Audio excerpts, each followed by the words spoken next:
We are live. Hey, how about you, everybody? Welcome into the Auburn Live call-in show. I'm your host, Jeffrey Lee, Senior Recruiting Editor for Auburn Live on 3. Today is Sunday, June the 25th, 2023. Lots to talk about tonight, as there always is. Man, June's been packed full of information, intel, lots of going on. This week is no different. To talk about it all with me here tonight, Mr. Jhead, Mr. Cole Pinkston. How about you, fellas? How about you? How about you? I like it, Cole. Having a little teeth. How about you right there? We're going to get to the phones, folks. This is what we're here for tonight. We're here to listen to you. We're here to answer your calls.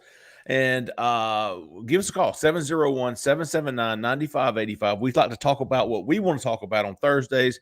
We want to talk about what you guys want to talk about on Sundays. This is all about you guys. So give us a call. Let us know what you want us to talk about. Maybe answer some questions. I've actually got one. I'm going to start. I've got a new, not a segment, but it's a new curveball to the show. Every caller, this week, I want to know something. We've got a few questions. Jessica and I are going back and forth on how weird is she?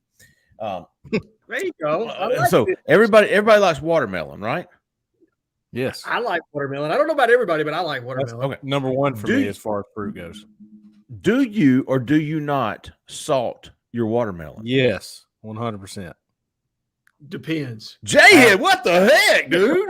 Absolutely.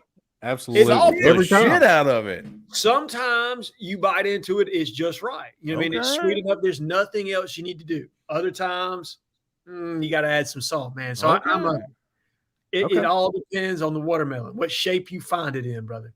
Interesting. As long as you're not against. I wouldn't like it if you were against salt totally. No, oh my gosh. Salt. See, it's situational for me. Okay, I was raised on salt on watermelon. I thought everybody did salt on watermelon, and then Jessica bought a fantastic, the sweetest, reddest, juiciest watermelon at Sam's the other day. She learned how to pick them, thump them and stuff. She learned how to do it. Yeah, right. And so I salted them. She cut them up in little bites and stuff, so it was really, really easy, So I salted it real good and was, killing it, dude. And then her oldest boy, Jake, who's 12, he comes up to the table, gets the fork, sticks it in there, and you would have thought he bit into like a rancid piece of pork. He was like, I was like, what is going on, dude? He's like, man, did somebody put salt on that? I was like, dude, you've been raised wrong. If you ain't never heard of salt on melon, you've been raised wrong. Hey, we got some people in the comments right now that ain't feeling it. Oh, really? Yeah. Carlos, what are you doing? He looked like a Carlos to me too, buddy. All right, we'll get to that. Salt changes everything for me. Like a tomato. Like I really don't want to eat a plain tomato, but you throw some salt and pepper on there. You got something. A cold sliced tomatoes, there's no other way to eat them but to put at least salt on there, salt and pepper. Now you want fire, but at least salt, man. Zach, you want to opine here? Oh no, we had a caller. That's the only reason I jumped up. I'm not a big fan, but the only way I've eaten it is with salt. Okay. Hey, before we get to the phones, let's give old Jessica, because we've condemned her on her watermelon and how she raised her boys eating watermelon. But she damn sure can sell a house, and she can find one for you to buy, man. Give her a call if you're looking for a house, looking to sell a house in Auburn or Opelika in Lee County. She can do it, folks. She is a 5-star realtor, as Mr. Jhead tells you. Give her a call. She's with the Talons Group, 334-704-4442. Oh, First String's got her working. Look at that. Oh, First String's put her to work now. All right, man. I like First String. She does too. Good dude, man. We appreciate him. And hey, we're gonna hear from him when it's all over with. But anyways, Jessica Andrews with the Talents Group. Give her a call, 334-704-4442. And Zach says I could really throw some Southern in here, mac and cheese with ketchup. Oh man, what is wrong with these people? I don't know about that one. Man. I'm not co-signing that one. Nah. Jessica likes ketchup on her eggs, which that's all. Yeah, I'm not gonna do it, but I get it. I hear you. I've seen it. You know what I mean? Like That's it doesn't. It's not mac and cheese. Weird to me to see that. Would I do it? Different deal, brother. I'm learning a lot about people right now. A lot. Hey, listen, if your eggs need ketchup, you ain't doing it right. You're scrambling. Oh, Either A, you scrambled them too hard, or two, you fried them to where there's no yolk, man. Yeah. Of course, I'm an over easy, maybe medium kind of fry. Give me the. I like a little bit of runny to sop up with my biscuit. Oh yeah. Yeah. That's where you toast those, man. Oh, for sure. That's your dipping sauce right there. Right? Yeah. Yes, sir. Oh yeah. All right, Zach, get us to the phone line. We want to hear other people's opinions here. Salt on watermelon, folks. Let me know. 6848. You're live. Who we talking to? Where you calling from? Hey, what's up, guys? It's Bryce Beulah checking in. Oh, Bryce. How y'all doing? Well, good, man. We're doing Bryce. Are we doing well, Bryce? Salt or no salt on your watermelon? I like a little salt, man. Yeah. Okay. All right. Just a little bit. Bryce from Beulah, raised the right way. Cheetos in mine too, so I don't know.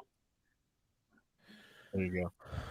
Well, besides salt on your watermelon, Bryce, what's on your mind tonight, big dog? All right, man. So I just wanted to kind of a big picture question. I just wanted to kind of see what y'all kind of think about it. So as we move into this new kind of era next year of the SEC, and we're doing away with the divisions and all this kind of stuff, and then going to the 12-team playoff. Mm-hmm. So I just got to kind of thinking, I share an office with a Florida fan, and we were just kind of thinking about the stuff. Do you see, like, now, let's just say hypothetical next year, Auburn goes 10-2, right? Great year, right? We'll just say losses are both on the road to Bama and Georgia. That would suck, but whatever, 10-2. I would say that would probably put us somewhere around, 9-12 after Thanksgiving, after those games.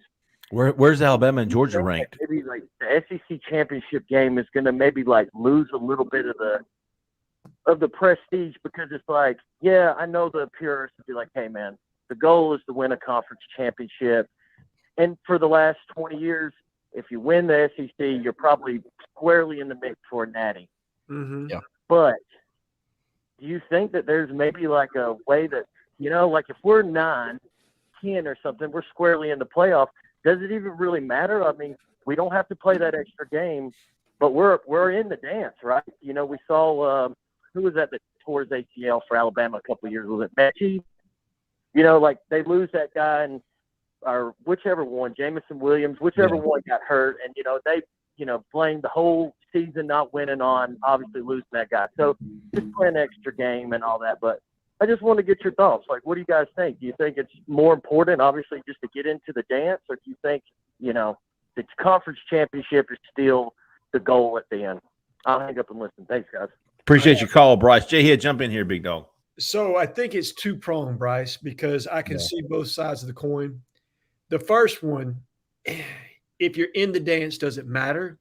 Yes, because for seeding purposes. Because if you win an SEC championship, then that first game is going to be a home game, and or you're going to get a bye.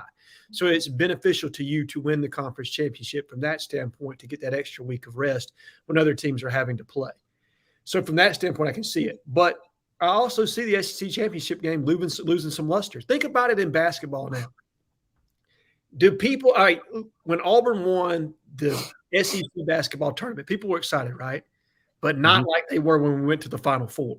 Different deal completely. So it's de-emphasized somewhat, but I still think it maintains some importance because of the seeding aspect of the 12-team playoff. And you always want to be a 1, 2, 3, or 4 seed. That's where you want to be. You want to be the regional seed or the national seed, somebody that gets that by that first week. And then as the 12-team playoff plays itself out some, I think you're going to see us move away from playing in bowl games, and you're going to see home games being played until you get to the national championship. I feel like that's coming because there's just so much strain on the fan base to have to constantly travel, right? Yeah. Think about hotel room after hotel room in different cities. How are you going to get people to continue to attend these games? Now, the TV dollars are going to be there, but if you want fans in the stands, I think you're going to have to give a little bit to the fans here and allow more home games for these playoffs. I honestly do, and I think that's the way it's going to trend. I don't know that it's going to be immediate, but in the next 10 years, I guarantee you that's what's going to happen. And we're also going to be at 16 teams. You know what I mean? Yeah.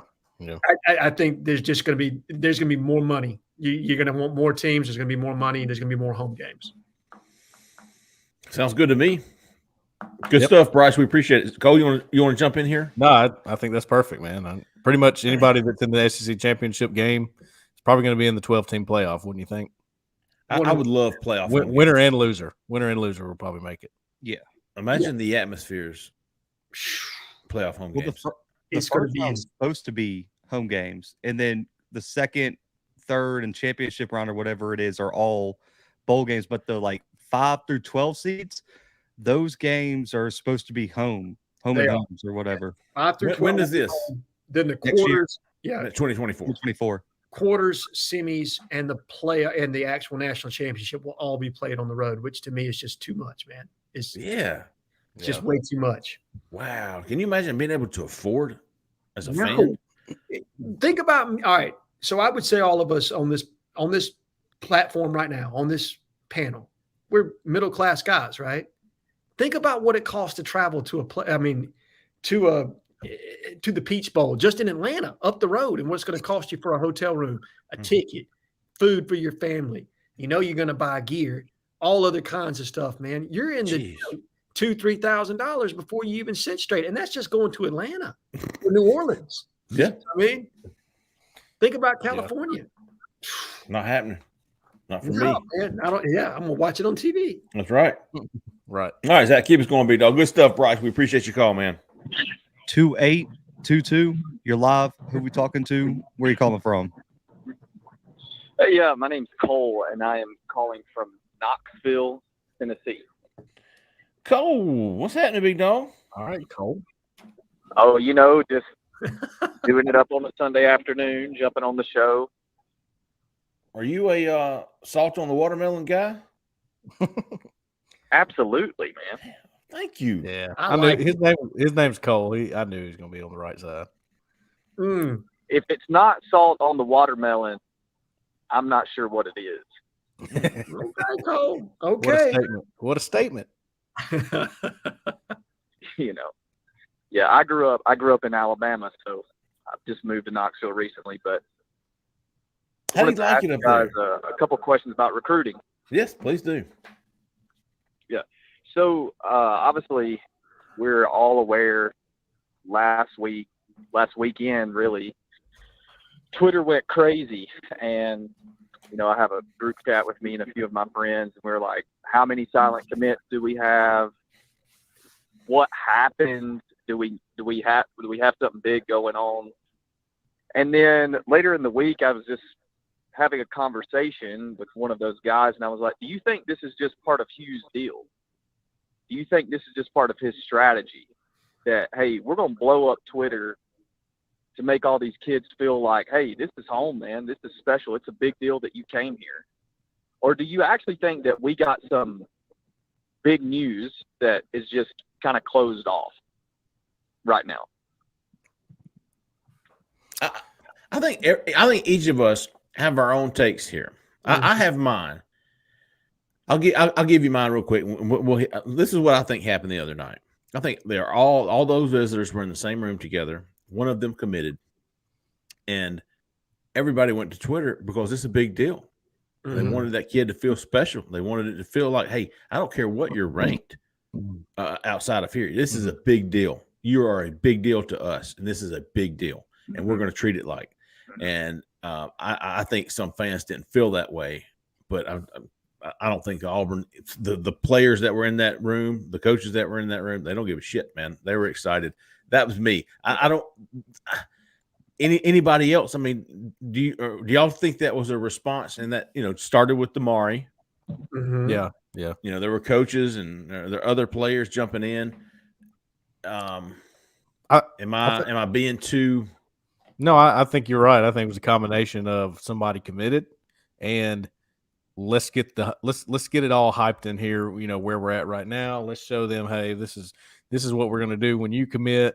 I think there was a lot more that went on than just the tweeting. I think there was a feel after this guy committed, or if somebody committed and they went, hey, let's roll with this momentum. I think we could probably get somebody else on board from this group tonight or this weekend. And it's very possible that they have gotten close to doing so. And I think we could see something come out of that in the near future. Personally, I feel that way. Obviously Perry Thompson was there. You're doing crazy things to try to get him right now. I know how the fans feel about the bat signals. I mean, we've seen that on our board. I'll never believe another bat signal as long as I live. Well, you don't have to, but as soon as Auburn gets a guy that you really want in the class, you'll be excited just like everybody else. And that's exactly what the coaches think too. They'll come around when we get the guys we need to get. But we're doing this. I think there was some strategy to it.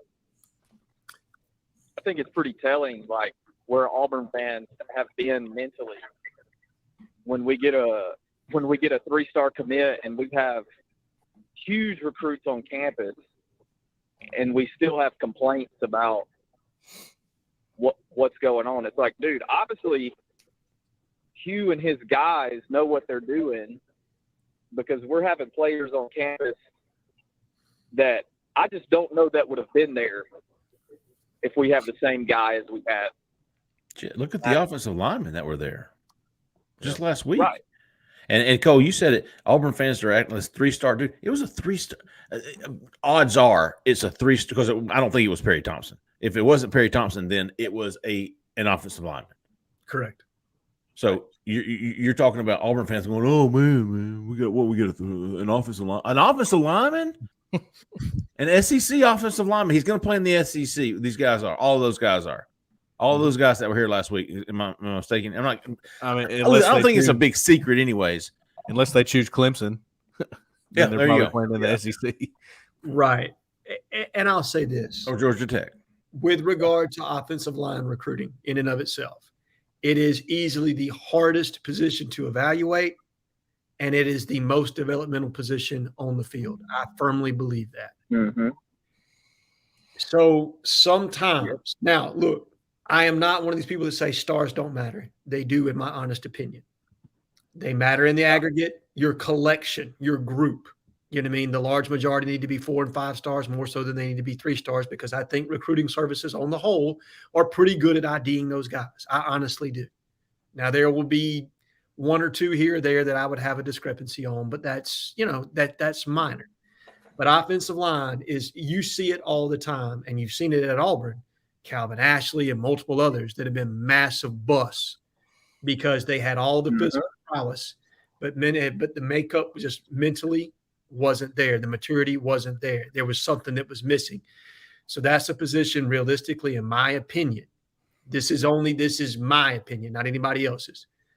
If you have the physical frame and the athleticism, the technique and everything can come in. You know what I mean? If you're a little raw, but you got the power, all that other stuff is there. It is a highly developmental position. So if they see the physical attributes that they want in a player, I'm okay with it. You know what I mean? And I would hope that most of the people would be as well.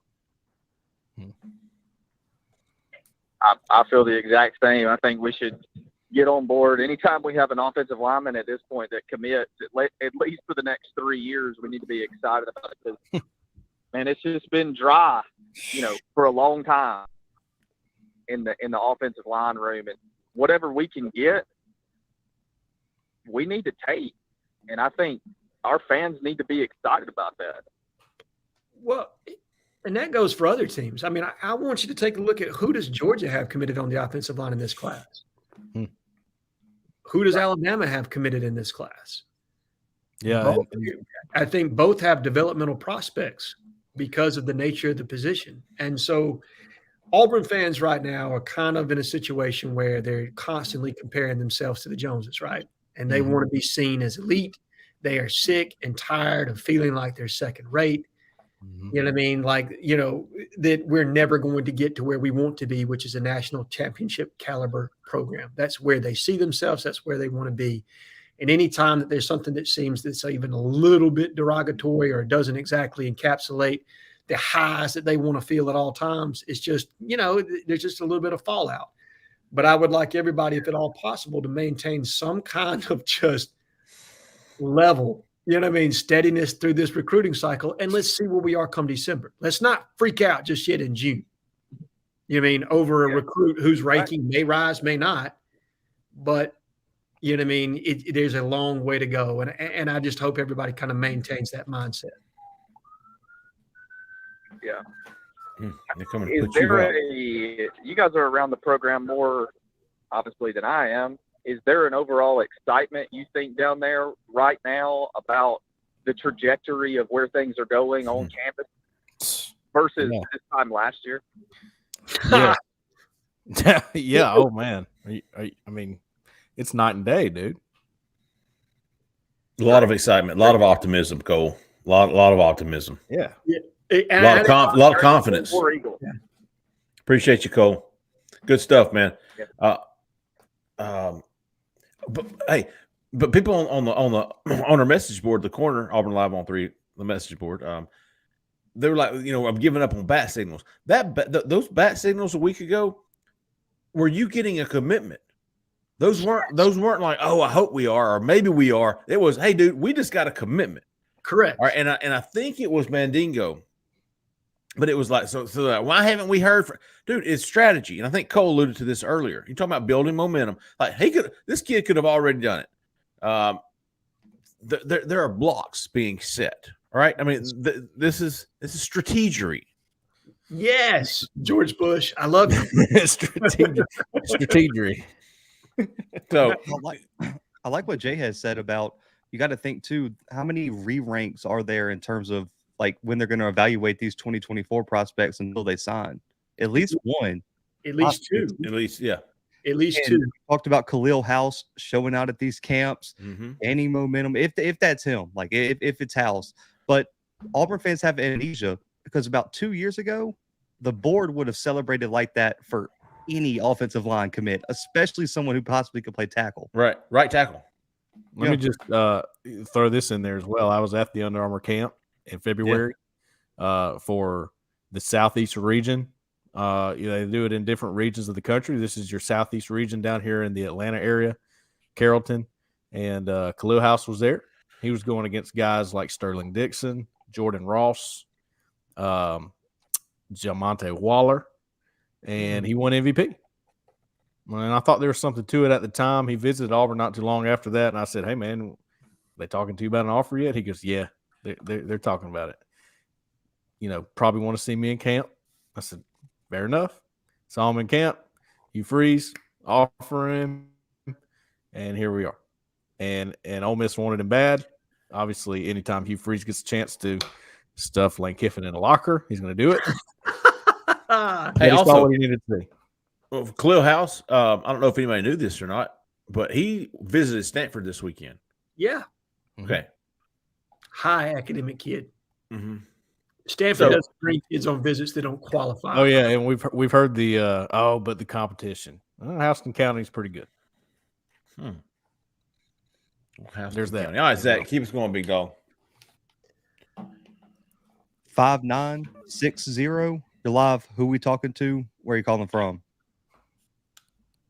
What's going on, fellas? Kid country in the house. Edward, you calling from a different number every week. Well, man, 5960. Oh, is that you? 5960. That's the kid every time. Let me tell you something. Two phone Edwards for nothing.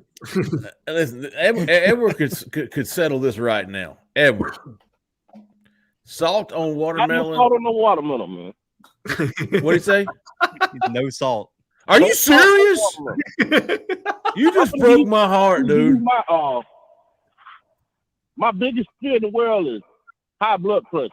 And that's something that runs rapid in the black community. So I stay away from salt. I know my wife, she likes salt on her, but they say high blood pressure still mess with your land part. So I gotta stay away from salt. That's just me now. Man, I get it. I get it. And you gonna get married. I assume you might want yours to work too. So. Well, hey, listen, it's a funny story. It's a true story. I went to the doctor for a wellness physical the other day. And I had 140 over. It was a little bit high, my blood pressure. And I told him, I was like, dude, sometimes when I'm on a phone or something, like my arms feel like they're going to sleep. And he said, well, let me check your blood. I guess your blood pressure. And he checked my pulse. He checked my hands when I put them over my heart. He was like, you got good blood flow there. And he checked my ankles. And then he goes, I mean, that's excellent. You got a good blood flow. Excellent. I don't think you have a problem getting blood anywhere on your body. Oh man. He said that to me. Well, I think about you finna get married, man. I think we need to do a hangover edition for Jay Lee, man. We need to go on. I hear you, Edward. I see you in Little Vegas over there in Biloxi. We'll do Jeffrey Lee's version of The Hangover. I don't think they let me back in that just city want to be letting it out, man. I got a bold prediction for y'all fellas though tonight. Make it. Okay.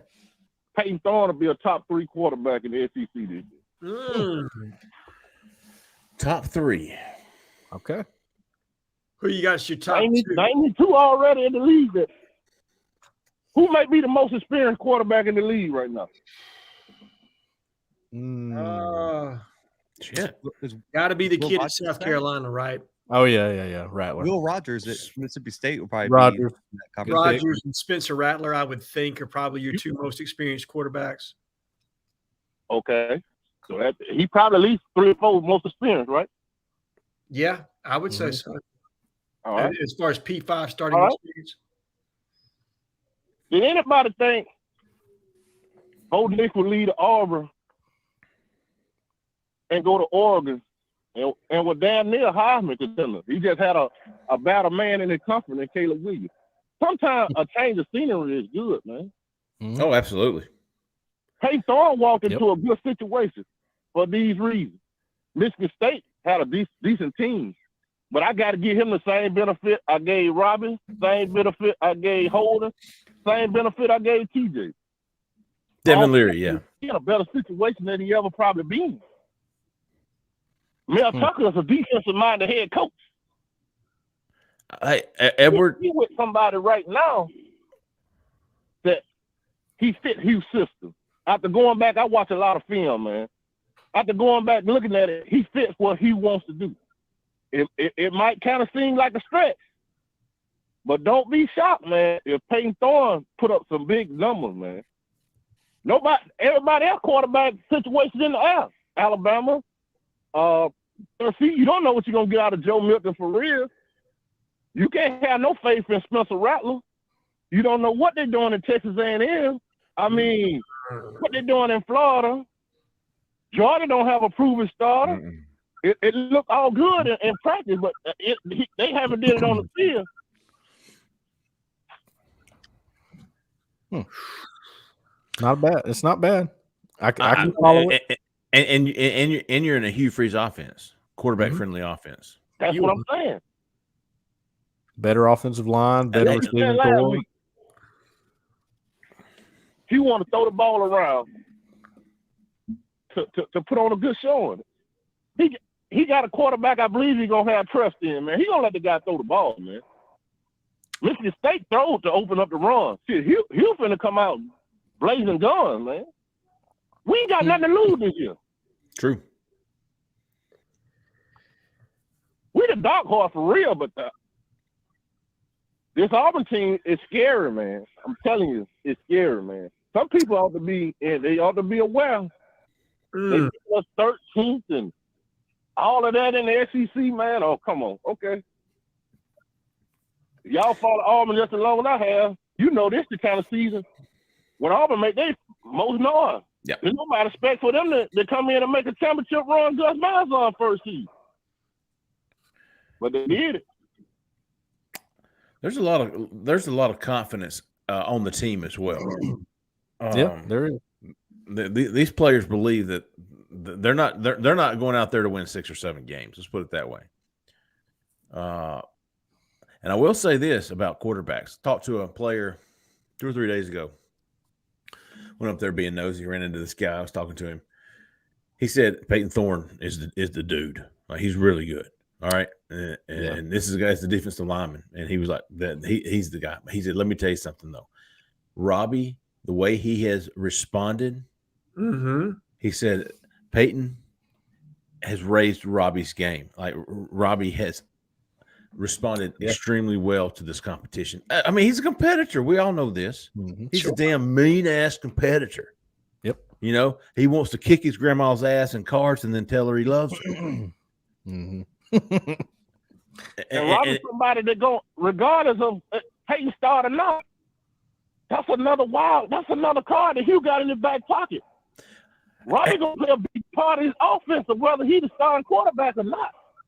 That's a whole nother dimension that ain't even really getting talked about. You're gonna have Peyton as your starter, but then when 9 come in the game, oh shit, man, it's finna be crazy on the plane, man. Come on, let me give me some tickets, man. Hey, Edward, and man, I'm out. You'll like this too. And you know what this guy said? He said without Peyton Thorne, the competition with Peyton Thorne, he said, I think Holden Geriner would have been our quarterback. Whoa. Hey, that was my guy from the. That's what I thought you'd like that. Well, but it was. He was just saying, but because Robbie wasn't responding well to that competition. Now he has stepped up when it comes to the Peyton Thorne, but he thought Holden Geriner would have been one. Had Peyton Thorne not come in. He said he's really good. I thought it was gonna come in. I thought it was gonna be Hank Brown, but I told you somebody was gonna come in and light a fire, man. Yep, and that's what happened. Well, I mean, to be fair, they saw an opening. Anybody that came in saw an opening. Cole, you said they come in. Who? Peyton Thorne? Anybody? Peyton Thorne, Hank Brown, Holden Geriner. Anybody that's coming into this situation is going, there is an opening at Auburn right now. And that's not a slight at Robbie Ashford. It's just the way it is. They know that quarterback play had to be better, and they go, look, I got a chance. And by the way, you know, for anybody, if Robbie Ashford thinks a lot of people are down in him about his play, don't be the Robbie that gets upset about another quarterback coming in and more competition. Be the guy that rises up and has a chance to win the job because you don't quit. Man, he could really do a lot for himself. And I've been the one that said, hey, he's probably needs to play receiver. I believe in you as a quarterback if you can rise up and make some waves with Peyton Thorne in the mix now. I'll be a believer. I think you could probably do something for Auburn at quarterback if you don't quit, if you hang in there. You will contribute significantly in ways. I agree. No, look, to me, Robbie's always had the physical tools, okay? And he's got the physical tools to be a very dynamic quarterback in the SEC. And you've seen his highs, like the game against Alabama. Made highlight throws that not a lot of guys can make. Made runs in that game that not a lot of guys can make. Very few people can make. Yep. There is an anticipatory part of playing the quarterback position. And to me, that is where Robbie has to improve. And to steal a baseball term, it's also pitch selection. He has to be able to make level throws to all parts of the field, and not every throw can be the same. If he gets those two things down, and then his ability to read coverage improves, the accuracy comes around. His ceiling is high, guys. I mean, it's very high, but those things have to come around, and I'm glad to hear that a competition is pushing that out of him. And just like Cole said, stick with it for a year, because who knows what's going to happen with Peyton Thorne. Yeah, he's got years of eligibility, but what happens if he has a great year? He's already played 2 years of Power 5 ball. How much better is he going to be coming back for one more year? Maybe he wants to take his shot at the pros. And now you've got your opportunity right here in front of you, everything that you ever wanted, starting for the in-state school. You're an in-state kid, and you got an opportunity with a really good team behind you. So I'm with you, Cole. Hang in there. Continue to develop. By the way,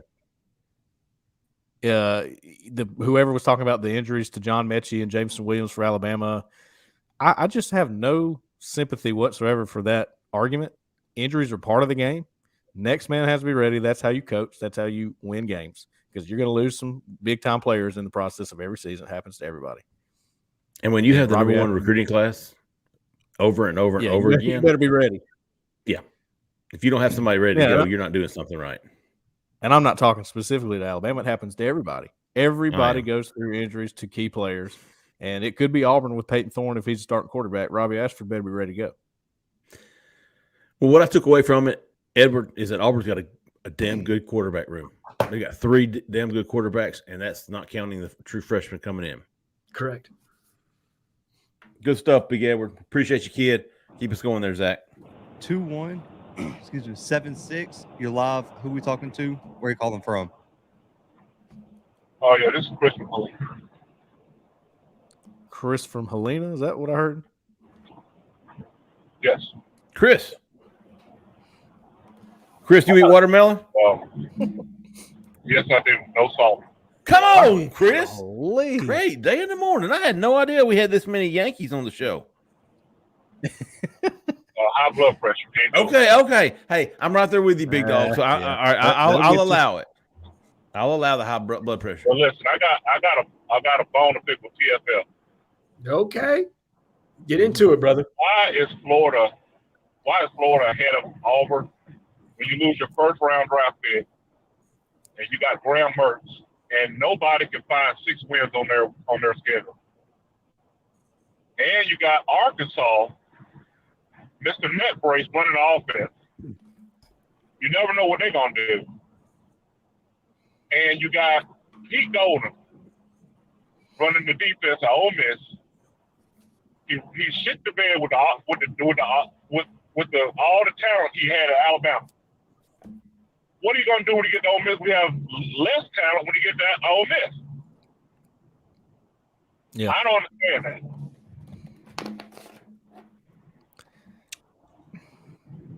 So you've got Auburn, what, 8-9 wins? They got Auburn ranked above Vanderbilt. That's it.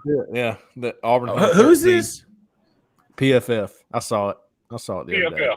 So like the whole team, or like a certain group? Like Yeah, it was a power ranking. Power ranking, Zach, for the like preseason. Auburn power is ranking. only better than Vanderbilt. That's how they have it. like Yep. Missouri Get the hell out of is here. ahead of us too. Yeah, Missouri, Kentucky, GTFO. Mississippi State's like number 10. Well, You got Florida ranked 6. It's 6, yeah. and they can't find 6 wins on their schedule. Sounds like an intern got a hold of that ranking. Well, what I would say is power rankings are not wins and losses on the schedule. This is how they evaluate them. If everybody's schedule was the same, this is how they see these teams from a power index. Who's evaluating 5th graders? I suppose you probably got some valid concerns. Get him, Chris. I tell you what. I'm just saying it's not necessarily apples to oranges because they're not looking at your schedule versus somebody else's. They're saying that all schedules being equal. This is how we see it. So I do think there's a little bit of difference there from that standpoint. But I think with Auburn, a lot of the national media, they're just they're a little bit Montana right now, right? Because there's so many different moving parts from the transfer portal. They want to see it all collectively come together. When you have that much roster turnover, they want to see if Hugh Freeze is capable of getting complete buy-in from his team. Now, I think everybody on this panel would say we think that's possible. We think that they've done a good job of that so far to this point. Now, fall camp will probably tell the tape. But I think if you're taking a 10,000-foot perspective and you look at, hey, you just added half of your roster, half. And think about how people see Dion in Colorado. Now, granted, that situation was putrid from a talent level standpoint. Yeah. But nobody thinks he's going to be able to get 75 guys to come together all brand new and, do anything reasonably other than win 4 games this year. I don't think anybody's putting an expectation on them above that. Auburn's kind of in a similar boat where you turned over half of your team. There's a lot of newness there. How does all this shake out? And so I can kind of see where people are hedging their bets somewhat and saying, okay, we're going to wait and see. We're going to rank these teams ahead. Would I do that? No. I think we're a solid 7-5 football team right now. I honestly think that's where this team is. I believe they are a 7-5 program with a chance to be significantly better if a few things break the right way. But I can't predict that right now. But I understand where you're coming from, Chris. I think it is disappointing when you see that associated with Auburn at any time. Nobody on the Auburn side ever sees himself that way. But that's that from a national media perspective, I kind of understand where they're coming from to a degree. Even if Hugh Freeze had taken over for Brian Harsin and had like a similar transfer portal class to what Auburn had last season, I say that's right. I say 13th is right. I look at that roster and go, you're right above Vandy, guys. I hate it. But they didn't do that. They fixed a lot of problems with the transfer portal this time. And I think they're higher than that. But It's a quote Keith Niebuhr. It's amazing how much better of a coach you can be when you have good players. Yeah. A decent coach goes to a great coach when he has great players, and a great coach goes to a decent coach when his players are average. So take that to Pete Golding, like he was saying. And I would say that's more true on the defensive side of the ball than it is even the offensive side. On the offensive side, you can kind of scheme your way to points, right? On the defensive side, if you don't have the freaks to stop people, it's really hard to scheme stops, man. It really is. Yeah. Yep. 4003. You're live. Who we talking to? Where you calling from? Gentlemen, how's it going? How about you? This is Carter Malton. I was just calling in. Hey! Y'all have any thoughts on how's it going? Hey, how you doing,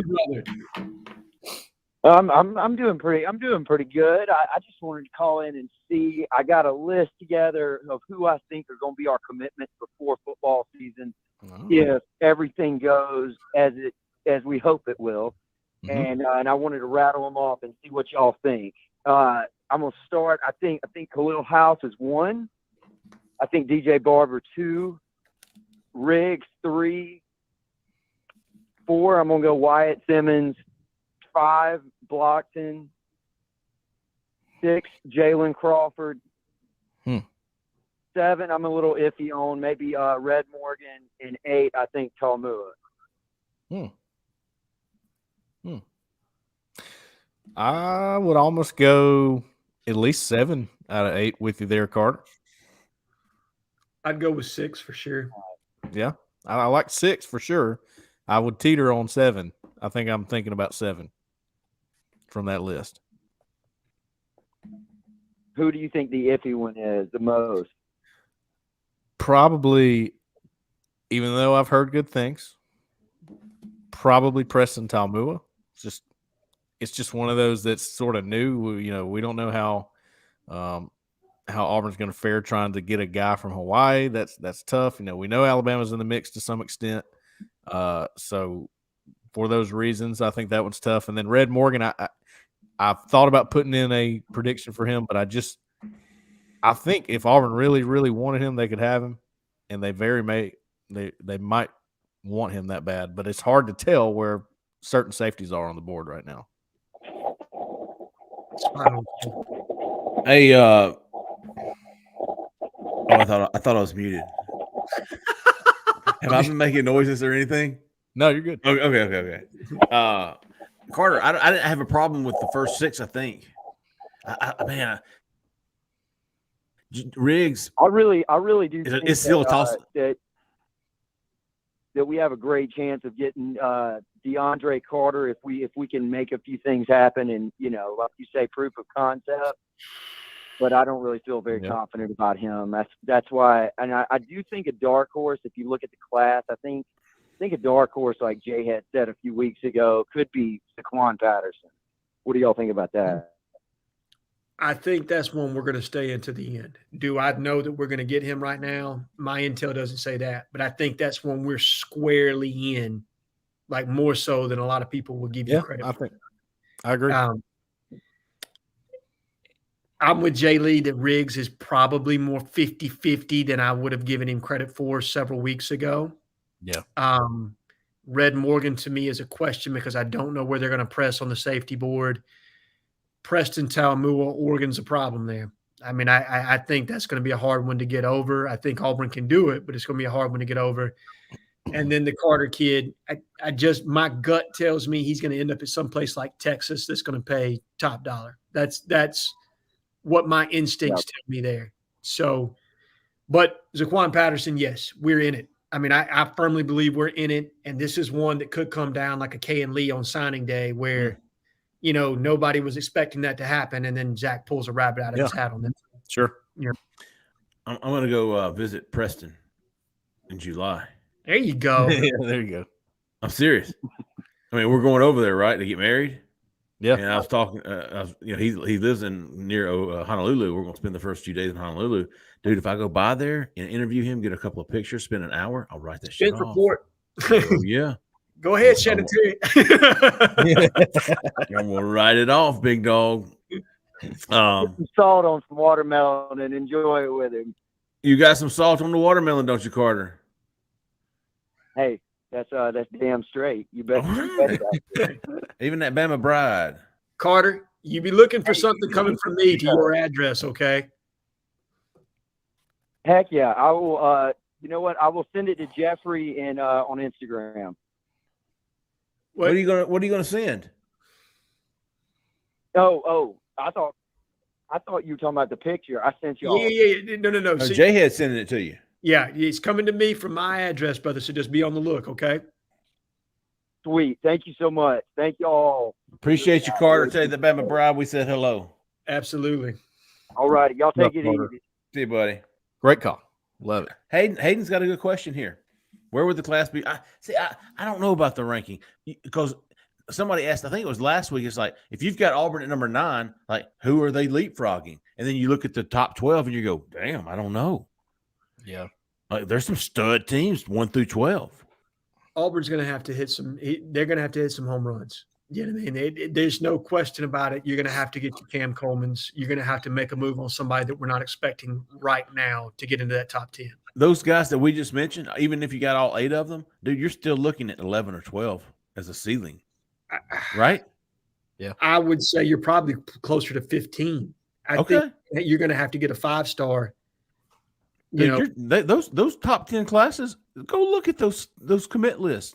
Now, what we don't know is who's going to fall apart this year. You know what I mean? What's Florida's class going to look like coming into November? Right. If Billy gets to 8-4, 7-5, it probably stays intact. Sure. If they can't, if they do what Vegas says and they're sitting at around 5 wins, maybe that thing looks a little bit differently. Maybe the Gator Collective is not necessarily writing cashable checks. Who knows? You know what I mean? Like it's going to be interesting to see how that all shakes out because the season will tell the tape to a degree. And certain teams right now, I do believe, are stacking that they're getting guys in the boat as much as they can because they know they got to hang on, right? Like they're press and go. I think Hugh is going to utilize the season, if I'm being honest, as a recruiting platform all the way through. I think he's making a long haul type approach to this where he is going to use the season, you know what I mean, as a recruiting pitch all the way through. I don't think it's going to stop with any one person regardless of where they're committed. Would you guys disagree that if Auburn was going to make a run at the top 10, you have to probably get Cam Coleman and probably flip Perry Thompson? Yeah. I would say so. Yeah. I think, and or another 5-star that we're not expecting. You know what I mean? Like obviously if what's the Franklin kid out of Mississippi? Yeah. Camarion. Yeah, Camarion Franklin. If you put a move on him, if who's the edge out of Mississippi? Waller. Yeah. Jamonte Waller. If that one lands in your class, okay. Those are the type of kids that you're going to have. If you're going to break the top 10, you're going to have those cats, man. DeMarcus Riddick. Yes. I mean, like those are the kind of guys you got to land because from an offensive line nationally across the board, the offensive line class is not great. No, it's not. It's not going to come from the offensive line. It's going to be defensive line, wide receiver. You've already got your quarterback in the boat. You've already got an edge rusher in the boat. Mm-hmm. Those are positions you're probably topped out at unless you can add. Running back's the same way, right? Running back, I think, unless Kevin Riley were to come on board because of his national ranking. But right now, he's firmly committed to Miami. Mm-hmm. But that's another one you're watching. Do they fall apart? You know what I mean? This is, but I don't think any of us thought Auburn could get. I thought we were maybe saying 10 to 12, maybe 8 to 12, maybe 8 being the absolute highest this class could end up. Yeah, and you would have to pull off some studs. Yeah, you would have to go Hugh circa 2012 when you got that Kim Dichie, Laquan Treadwell, Jeremy Tunsil class. You're going to have to go get some dudes, man. It can't just be some high 4-stars. You're going to have to hit some 5-stars along with some Jalen Crawfords and a handful of others. So you get the Jalen Crawford, Cam Coleman, Perry Thompson, DeMarcus Riddick. Now you're talking 5 to 8, right? Yeah, you're talking 5, 8. Marion Franklin, Jamonte Waller. Daniel Calhoun in there. Yeah. Yeah. God, it's just going to be so hard to win over Georgia. All this is tough, dude. Yeah, there's not any one of these that I walk away with, the only one I even favor us in right now is Camp Coleman. I favor us in that one, and the rest of them, I honestly do not know. I'm with you on that. Yeah, I'm looking through the rankings right now, and it's tough, man. I think if you get, let's just say you get 6 of those 8, like we were saying could happen in the next couple weeks, I think you'll probably jump Stanford. You'll probably jump Arkansas, and you'll be somewhere right in the mix with A&M, Florida State, South Carolina. Yeah, hovering towards that back end of the, you know what I mean? Like you're inside the top 20, but you're towards the back end, right? Yeah. I think Jeffrey's frozen on us. Yeah, I think he's frozen because Stanford's been recruiting really well for having a first-year head coach. Yeah. Well, it's Troy Taylor from Sac State that just came in there. Oh, really? I haven't followed Stanford football at all in a minute, man. We'll keep going and wait for Jay Lee to pop back in. He's disappointed. Yeah, there you go. 2792. You're live. Who we talking to? Where are you calling from?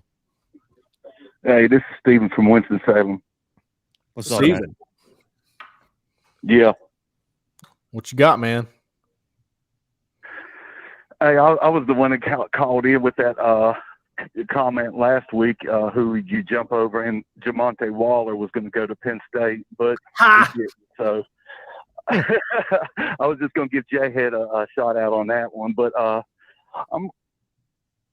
want to ask you a question about Michigan State and Peyton Thorne. I watch a lot of Big Ten football. That's all I watch, and I don't see him down there with them defenses, because if you look at the defenses that he played with, Michigan State to Penn State, Ohio State, Michigan, he ain't standing in there and taking that. He's not that kind of dude. I was just wondering if they go. I think Auburn can go 8-4. But what I'm saying is this going to be another Michigan State where they had a great year, then they fall down because of all the transfers? Well, we know one thing for sure. We know what Hugh Freeze has told us about the transfer portal, and that is a lot of resources are going to go into it for at least his first 2 years, right? So we can expect another big haul next season. Do they get a quarterback out of that haul? Maybe Peyton Thorne comes back for another year. He has that opportunity. We will see, but man, I think another transfer portal haul is going to be another big one is going to happen. I mean, there's no way around it, right, Jhead? 100%. And look, culture is such a huge part of this, and I get where you're coming from, Stephen, because that is a fear. It's not just the talent acquisition part of it and having a fall off in talent. There's also some culture of winning there that has to translate year over year. And when you're constantly bringing in new bodies, sometimes that's difficult to replicate. And Bill's obviously been a little bit of a victim of his own success from that one season. Now, granted, the second string running back that they brought in from Wake Forest, nobody at Michigan State ever anticipated he was going to be that good. And I promise you, the Seattle Seahawks didn't think he was going to be as good as he's been for them. Yeah. So, you know what I mean? He's just a special kind of guy. But I do think I like the way they put these pieces together.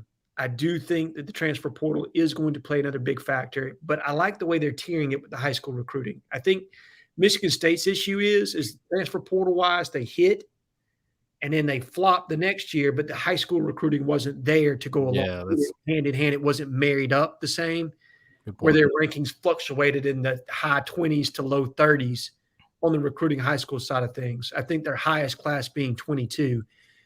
I believe Hugh Freeze is going to recruit at a much higher clip than a high school class of 22 to 25. I think we're going to be solidly in the top 20, if not top 15, maybe even top 10 if we hit on some of those guys we just talked about. Though right now, top 10 seems a little. Did you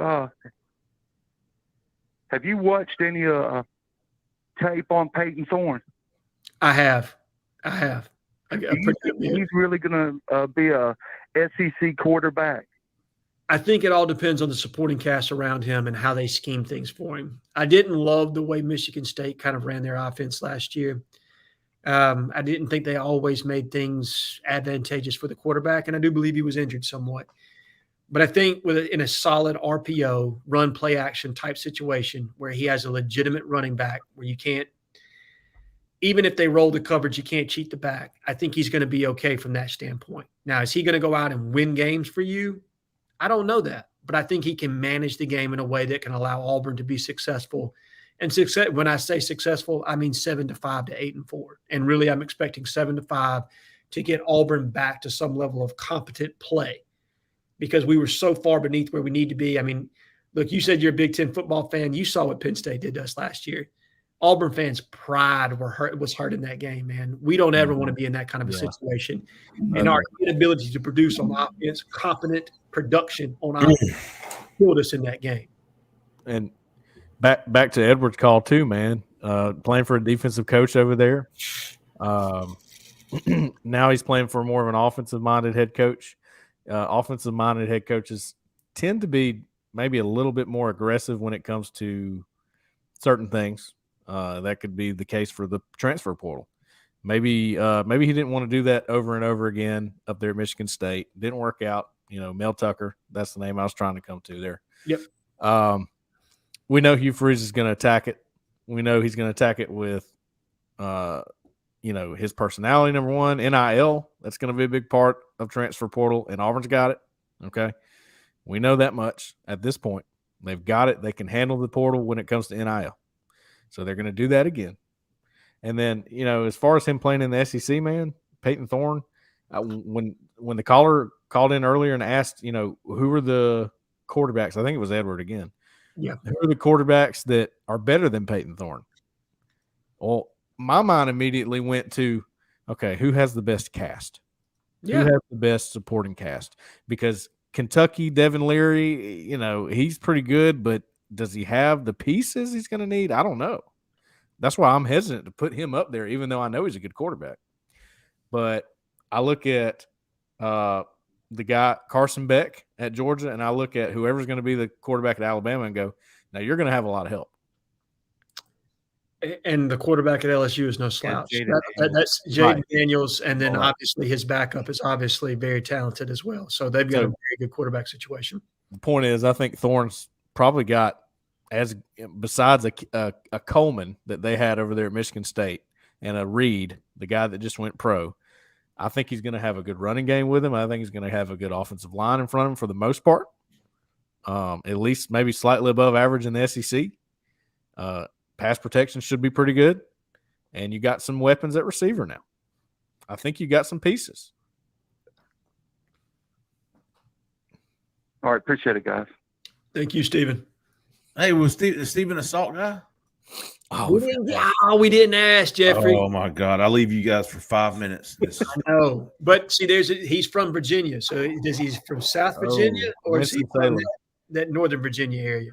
He's like on the Mason-Dixon line, isn't he? Yeah. He's right south of it. Curious to know. Stephen, put us in the chat, big dog. We need to know. It's currently 3-2 in favor of the eyes for salt. Oh, you're keeping score over there. Oh, yeah, for sure. Yeah. I mean, everything's a competition. Gotcha. 4973. You're live.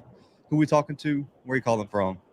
What's up, fellas? This is Stephen from North Alabama. Oh, Stephen from North Alabama.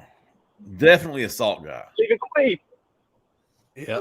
Oh, this is Stephen Queef. Stephen Queef. Heck yeah. Stephen Queef.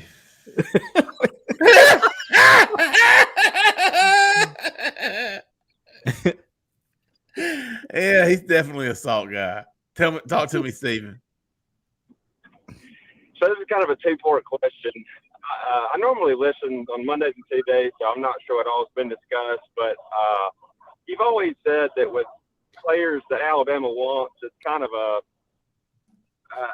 it's Alabama till it isn't. So is that something, one, do you think that could ever be bridged where, if Auburn wants the kid, then they've got a fight chance, even if it's someone Alabama really wants? And then two, what does Freeze and Co need to do to bridge that gap and kind of get Auburn up there with the Alabamas and Georgias of the world? Oh, Sorry, Stephen Queef. I was looking at Stephen Keel. Yeah, no salt. Yeah. It's no tied salt. up, folks. 3-3. What about you, Queef? What? Salt on your watermelon? Oh, disgusting. Oh, my God. Golly. I can't believe this. I can't believe it. Hell no. Stephen Queef coming in hot. Stephen, to answer your question with regard to bridging the gap, I think it takes the right kind of coach. Look, you saw it with Pat Dye. Okay. You saw it with Tommy Tuberville. You saw it at times with Gene Chizik and at times with Gus. And it also takes Alabama not having Nick Saban, if we're being completely honest. Now, I do believe that Hugh Freeze is the right kind of coach that can go head-to-head with Alabama in state and get his share, okay? Is he going to dominate out the gate? I don't think so, but I could be surprised come August 1st, okay? There could be some changes there that I'm unaware of. But I do think it takes a situation where Alabama is a little disorganized somewhat, and it takes Auburn having a competent head coach that has put a network together around him. And by network, I mean coaches he's built relationships with, alumni, boosters, everybody on the same sheet of music, everybody's feeding information, everybody's doing what needs to be done from an NIL standpoint. All of those things have to be in place for him to be successful. 4-3. Okay. All right. There's a storm rolling in over here, guys. So if I lose me, it's me. All right. So the Nays have it 4-3. Are we still have any callers left, Zach? We got 3 callers. All right, man. All right. Here we go. We're going to get a time break. 1753. You're live. Who are we talking to? Where are you calling from? Hey, what's up? It's Frederick Notley. Frederick. Hey, there he is. What y'all guys up to? Man. What you waiting for you to call. What you talking about? I was going to say. Yeah, I'm chilling at the IP Casino in the pool. Ooh. Okay. I hear you speaking a little Vegas. I like it. So how many commitments y'all think we're going to land this month? What next month? Frederick, I got us at 14 going into Big Cat weekend. 14 total, not 14 new, 14 total, correct? 14 total going into Big Cat. I'll go 15 total going into Big Cat.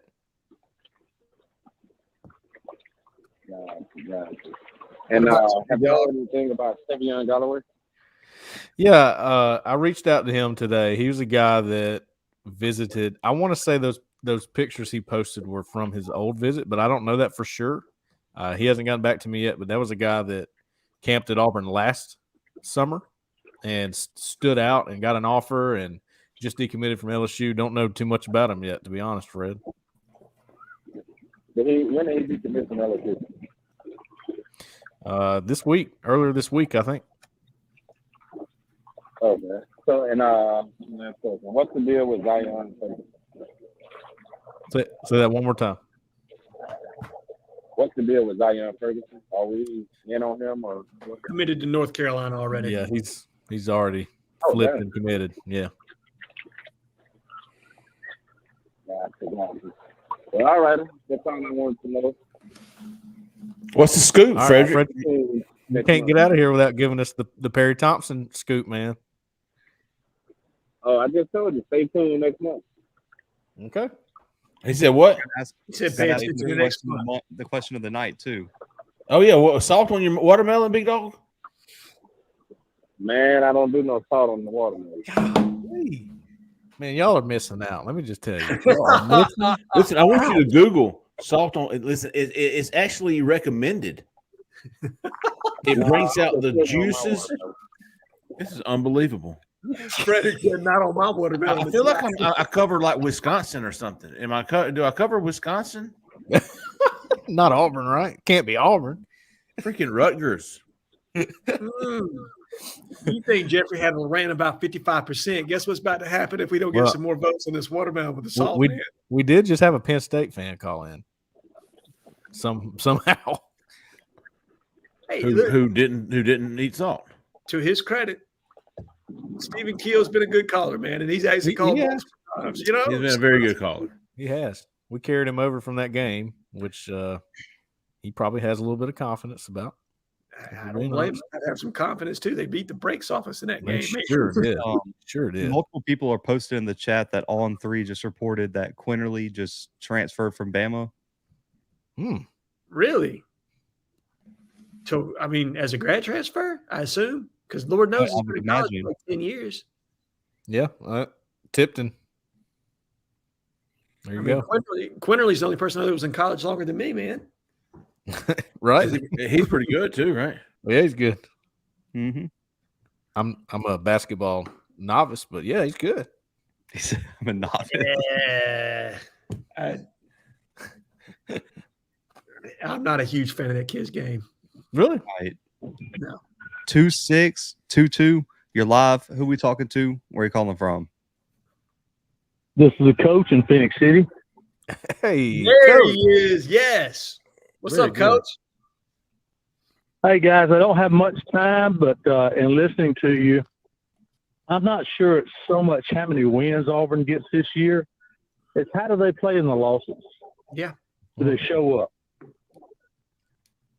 Yep. I completely agree. Well put, Coach. The presentation needs to be there where it looks like there's competent football, that we're competitive. And I think if the kids see us show up, I think they'll start showing up at our doorstep. Yeah, I think we've talked about it, Coach. I really think that, as Jhead says, proof of concept on the field is going to be a huge tool for Hugh Freeze and his staff. Yeah, I think that's the whole ball of wax right there, and I feel confident in the staff. Yeah, I know some of them. I've gotten to know some of them, and I feel real good about it.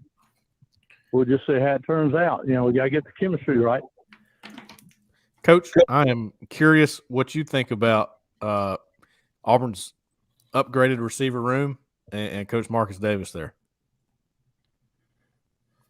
Man, I'm a Marcus Davis guy. I thought you might might have be. made a really good connection that has nothing to do with any potential player. It's just he and I in meeting at the coaches clinic.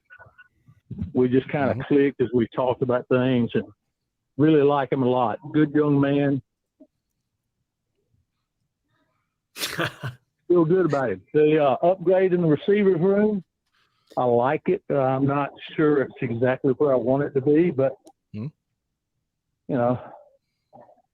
we get the ball to them? Yeah, I think there's a good chance that happens. I do too. I'm a fan of the way that Philip Montgomery sequences plays, schemes things open. Obviously, Hugh Freeze has done it at a high level for a long time. And these are guys that what makes them such elite play callers is I feel like they understand the defensive side of the football and the rules, and whether they're playing match man, whether they're, in a zone concept, whether they're straight man or, anything, they have a way of attacking things. They have a way of scheming things open with the RPO game that not a lot of people do. And it's I've watched it in practice. It's very impressive. So I trust your word on that, Coach. I definitely do. Well, I've seen it happen, but now I haven't seen Thorne yet. So, right. And the quarterback's the trigger man is what makes it happen, right, Coach? Mm-hmm. Absolutely. Coach, do you get it on time in the vicinity? He's got some guys who can catch it, and I feel confident he's going to get some guys next year that definitely can catch it. There you go. I like that. I like the way that sounds. Hey, do you? I apologize, Emos. Do you put salt on your watermelon, Coach? Yes or no? No, I do not. Jeffrey, you taking a beating tonight, man. This is unbelievable. You eat watermelon because it's sweet. Yeah, I mean, dude, please somebody go Google salt on the watermelon. It's like they recommend it. Okay, it's recommended. Should I put salt on cotton candy or candied apple? I'll accept that answer. That's pretty good. And look, and me and Jeffrey have a lot in common, but that is not one of them. You let me down, big dog. You let me down. Hey, I wish you all the best in your upcoming wedding. Don't get sunburned. Stay out of the left lane. I got to go, guys. Appreciate you, Coach. See you, big dog. Appreciate it, Coach. Good guy right there, folks. Comments. There's a lot of people in the comments that are saying sugar over salt on watermelon. See, that's too sweet. Yeah. The point of the salt is to kind of tone it down just a hair, right? Well, I think it adds another element to the flavor. Personally, I don't think it takes away from the sweetness at all. It just adds something else. I don't know how to explain it. Well, we got one last caller. I don't know if we can get a comeback, but it's over, dude. 8861. You're live. Who we talking to? Where are you calling from? Kevin from Wimmer. There's Kevin. All right. Hey, Jeffrey Lee. Yes, sir. How about DeMarcus Reddick and Perry Thompson? I love it, Kevin. What would a call-in show be without a DeMarcus Riddick and Perry Thompson update from Mr. Kevin from Wilmer, Alabama? Okay. Fredericks knows more than anybody. Or if you don't believe me, just ask. When it comes to Perry Thompson. And okay, I will say this, big dog. I've got Perry Thompson at 45%, 55-45 Alabama. He's committed to Alabama. He left here last week. Auburn's right up there at the top. Dude, let me tell you something. I would not be surprised. Listen, I've been talking to a lot of people on both of these kids, Kevin. But both of these kids are past. I like where I have Perry Thompson, but I'm going to say this: I will not be surprised if he flips to Auburn. I'm not gonna predict it. I'm going to stay where I am, but I will not be surprised. I won't be surprised either way. To be honest with you. No, I'm not going to predict it. I've got DeMarcus Riddick at 20% on my hot board. I do not think that's accurate. I think Auburn has a better shot than 20%. I do. I don't think it's as much as Perry Thompson, but it's more than 20%. I think there's a little bit of optimism. I think Cole has heard this before. I'm just going off of what his attitude has been towards DeMarcus Riddick. I'm probably just now getting around to it. But there's a little bit more optimism on DeMarcus Riddick than I thought. I think 20% was accurate maybe 2 weeks ago. Okay. I think more 40%. Before visit? Yeah. I think it's closer. In my mind, it's closer to 40%. I was going to say 35. I would, again, I made this on the board not too long ago. I'm checking that one constantly. I got a pretty good source on that one. I mean, this source tells me, look, whatever Auburn's done in the past week, especially since the official visit and when he visited for 7-on-7. And look, if you're at 7-on-7, there was a different feel about him. He was hanging out with coaches. He was hanging out with players. And he's kind of a quiet guy where he's gotten a little bit reserved and doesn't want to do the interviews as much right now. Understandable. You get to this point, you're getting pulled in a million different directions. But Auburn's got a little bit more confidence than they did. And so does this source who I have some trust in right now. I have a pick in for Auburn to land DeMarcus Riddick. I've had it in for a long time. The reason I put it in back in February, March is because I had a pretty good conversation with DeMarcus himself, and he said he was feeling Auburn big time. I was listening. I was going, wow. I mean, you're saying a lot of good things here. You're saying a lot of the right things, knowing maybe that I'm an Auburn reporter. I went and checked around.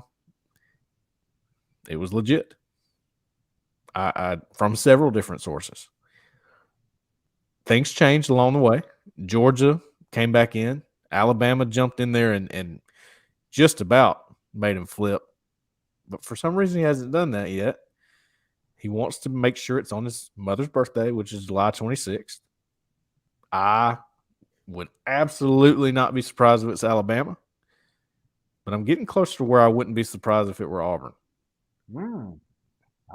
Cole, in the last 48 hours, that's almost how I feel. Yeah, I'm trying.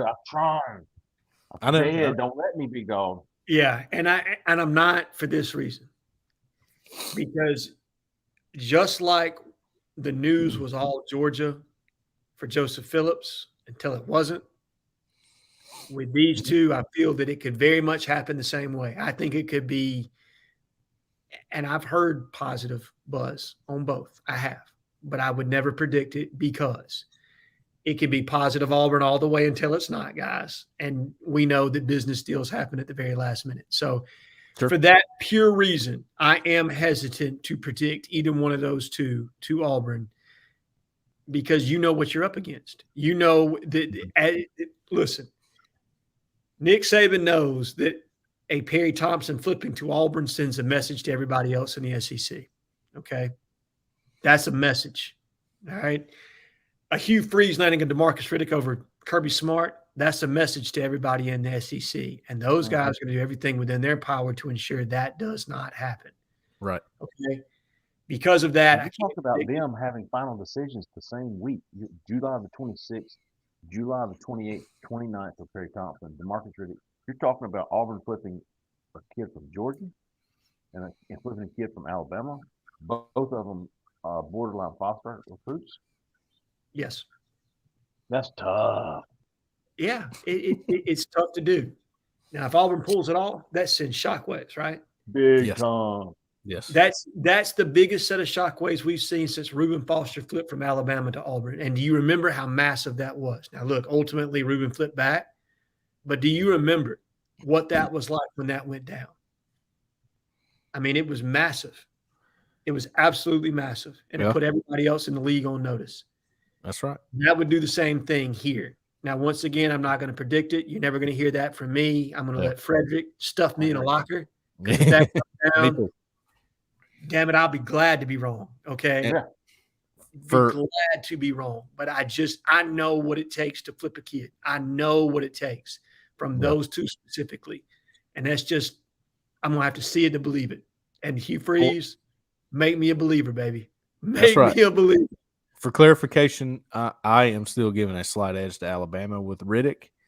Too close to call for Thompson for me. Okay.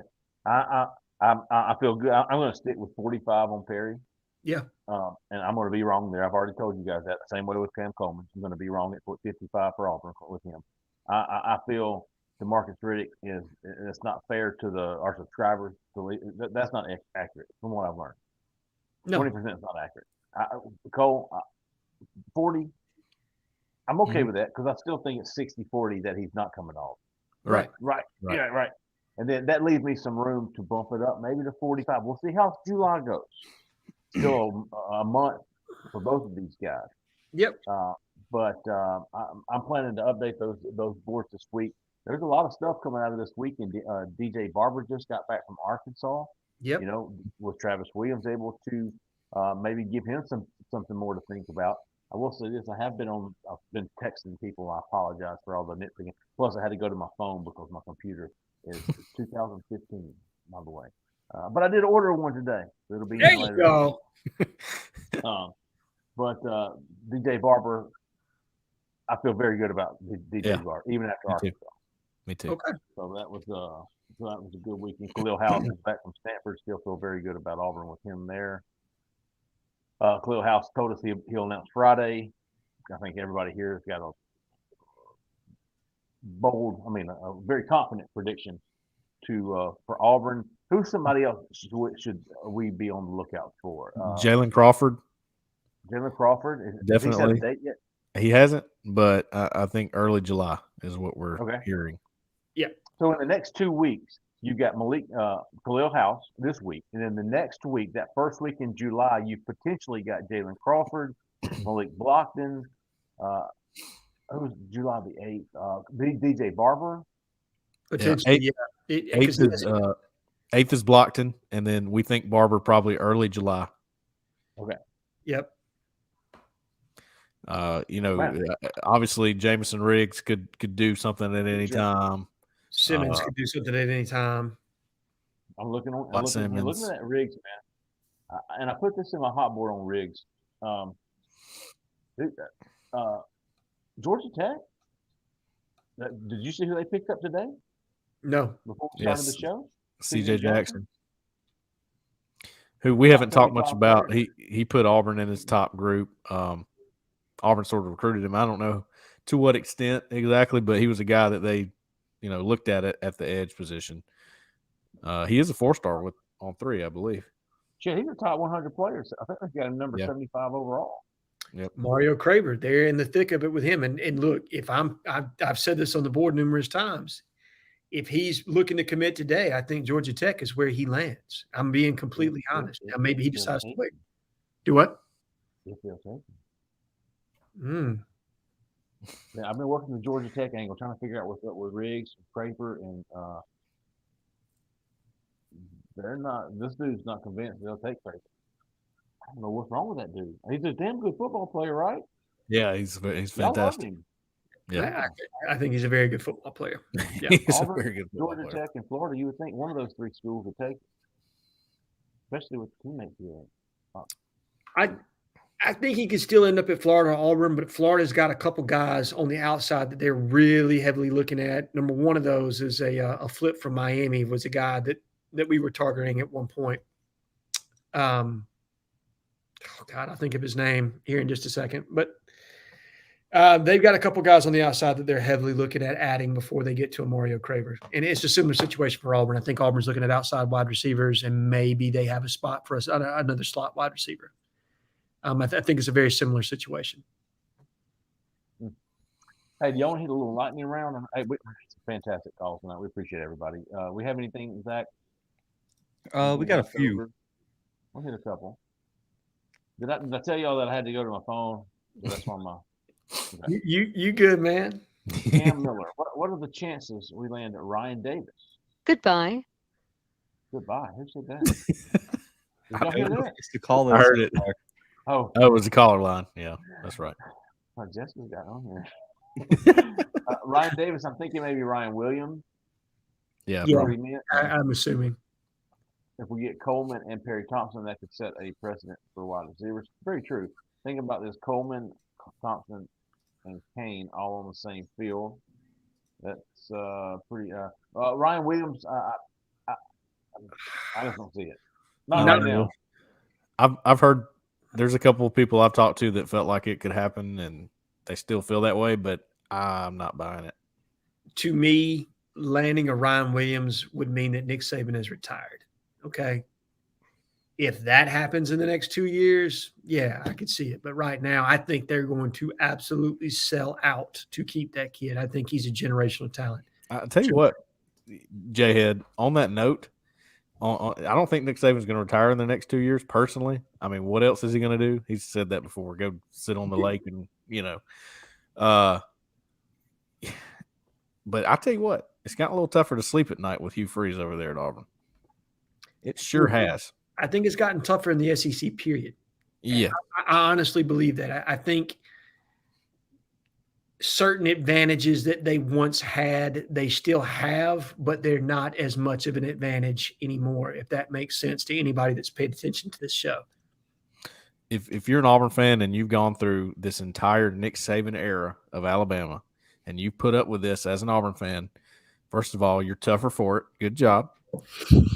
Second of all, the best thing that you could ask for before Auburn, gets over that hump with Alabama is somebody that makes their life hell over there. And right now, Hugh Freeze is working on it. He's really working on their nerves. And that's a good start, if you ask me. Yeah. Tacoma. Tacoma. Right? Tacoma? Right. Yeah. Tacoma, not Tacoma. Does Perry Thompson flip on his own? Yes, I think so. Or would Cam Coleman committing boosted flip decision?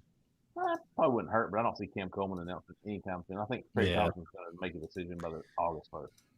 Agreed. Hayden's back. Thompson Coleman will be the biggest wide receiver gets since Ben Manu and Devin Romish.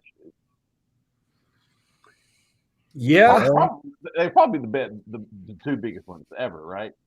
Abamanu for sure, because he was a 5-star. Arosh Madu was a high 4. So Duke Williams was a 5. He was a big time get. Yep. But he was out of junior college. Duo. Devin and Ben were in the same class. They were in the same class. Yeah, this would be the biggest one ever, I think. Yeah, and I think these two will be bigger. As far as rankings go, anyway. Yeah, as far as rankings go, I would think you're right because Ryan Davis and Slayton were in the same class. Is that right? Yeah. Or close to. Ryan Davis, Slayton, they were both 4 stars, if I remember correctly. Well, I tell you, all right. So if you want to go hype, Kyle Davis, Nate Myers, Eli Stove. That's probably your highest rated 3. Damn right. And all 3 of them busted. Well, no, Stove didn't, but the other 2 busted. Yeah. Yeah, but on paper, those were a huge deal. Huge class. Yeah. That was when Gus Lucio. If you think 8-4, what makes you think 8-4 over 9-3? Obviously, there's at LSU down in Georgia. Who else is Auburn beating? If you think 8-4, what makes say 8? So they've said, like, if you're predicting 8-4, who do you really think outside of those 3 is going to beat Auburn?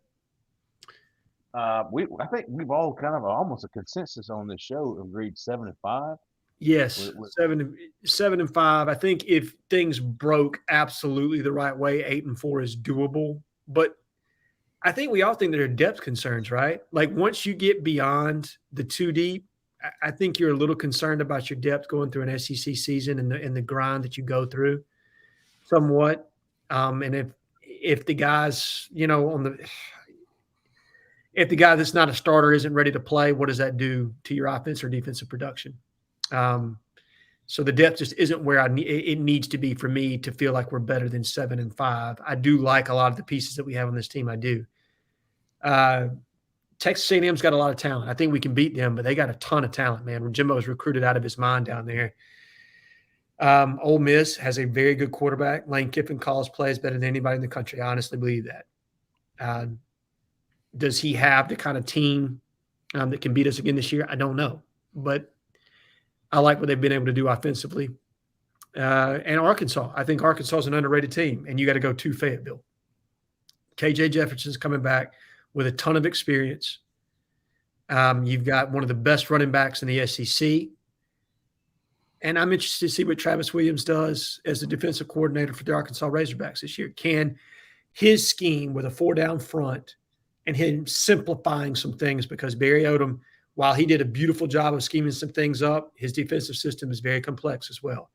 So with Travis doing play kind of that Kevin Stiles type man coverage on the outside, we're going to do some twists and stunts up front, but we're not going to do anything exotic. We're just going to whip you man on man. Can him with the way he schemes things down and makes things simple, can they play faster? I'll be interested to see if that works for Arkansas this year. Hey, good stuff. Had another great show, man. I honestly cannot believe that the nays more than double the yays on the salt. I can't either. I cannot tell Jessica that. I cannot tell her that. Oh, she heard you, brother. Get out of here. Yes, she heard you. All right, let's see how Bryce got us started off. Bryce, and then we had Cole, we had Kid Country, Mr. Edward, Chris from Helena, Carter, the Bama Bride, Stephen, great, the Big Ten Steve. Yeah. And then Stephen, Frederick 90, Cole C, and then of course Kevin finishing it off tonight. Fantastic show, folks. We obviously appreciate it. We really do, man. It's awesome. We will be back sometime next week. We'll have to figure out what the best day is. Might be Tuesday, might be Wednesday, might be Thursday. We'll figure it out. I'm sure we're going to have lots to talk about. Auburn, to our knowledge, did not have any visitors on campus. Worth mentioning, there was a 2026 kid today from New York, but we'll get him in a couple of years. But we'll be following everything. It's commitment time now. It's commitment time. So we'll be tracking all these commitments coming up. We'll be bringing it all to you. If you haven't already subscribed to Auburn Live on 3, give us a chance, man. Give us a try. Practically free right now. Go give us a try. If you don't like it after 6 days, you can cancel. No obligations. But we will be back this week, and we appreciate everybody listening. We appreciate everybody watching. Again, real quick, Auburn Open Like, looking for a home, give her a call. Jessica Andrews with the Talents Group, 334-704-4442. We'll be back, and I'll tell you how the tally went with the other names. 6-3, by the way. 6-3. All right, folks. We'll see you next week, man. Thanks for listening. Thanks for watching. For Cole, for Jhead, for Sack in the back, I'm Jeffrey Lee, man. Y'all stay out of that left lane.